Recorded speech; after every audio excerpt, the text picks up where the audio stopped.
Hallo zusammen, du hast den Klitus von Crown Crew. Zieht nach rein. Seit gestern, nehme ich an, mit dem Patch-Update kann man jetzt Prestige 11 bis 15 vermutlich ziehen. Vielleicht kann man auch schon bis 20. I don't know. I don't give a shit. Weil ich werde es ziemlich sicher nicht mehr weiterziehen. Der Grund ist einfach, klar, es ist schon hure geil, wenn man auch Prestige 11 bis 20 immer wieder das gleiche Emblem bekommt, wenn man in nächst wechselt.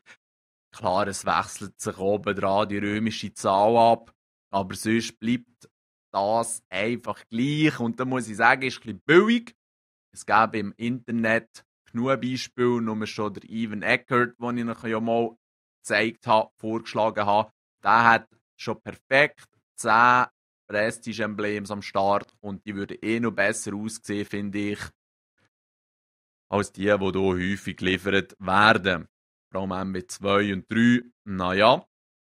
Anyway, die Sache ist einfach die, vielleicht sieht er schon ein bisschen besser aus, der Totenkopf, als das Emblem vom 10. Prestige. Aber auf das, naja, schaue ich jetzt nicht wirklich schwer, weil die Sache ist einfach die, ich habe so schnell wie möglich in 10 Prestige kommen, dann muss ich dann nicht mehr weiterleveln, sondern kann mich eigentlich um die Waffen kümmern und alles. Und wenn ich da an meine geliebte Pescheneck denke, oder alle sonstigen Knarren, die ich jetzt am Aufleveln bin, habe ich eigentlich nicht unbedingt Bock, das nachher noch einmal zu machen. Oder noch ganze 10 Mal. Weil irgendwie ist es doch viel geiler, wenn man die Waffe ein bisschen ausgebaut hat und dann ein bisschen mit denen zocken kann. Und ja, ganz ehrlich, Prestige-Tokens, was wollte ich mit denen? Klar, ich kann mir das Equipment immer weiter freikaufen und so und am Schluss hätte ich schon fast alles, egal wenn ich Prestige wechsle.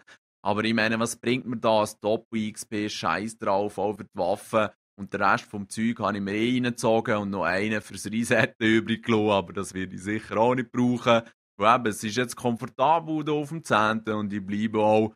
Darum ja, die Frage an euch, wie habt ihr so? Seid ihr gar nicht am Prestige? Macht ihr bis 10? Zieht ihr durch? Wenn man bedenkt, dass das nächste Call-Off ja erst im November kommt, hat man sicher von dem her noch genug Zeit, wenn man einigermaßen vorwärts kommt.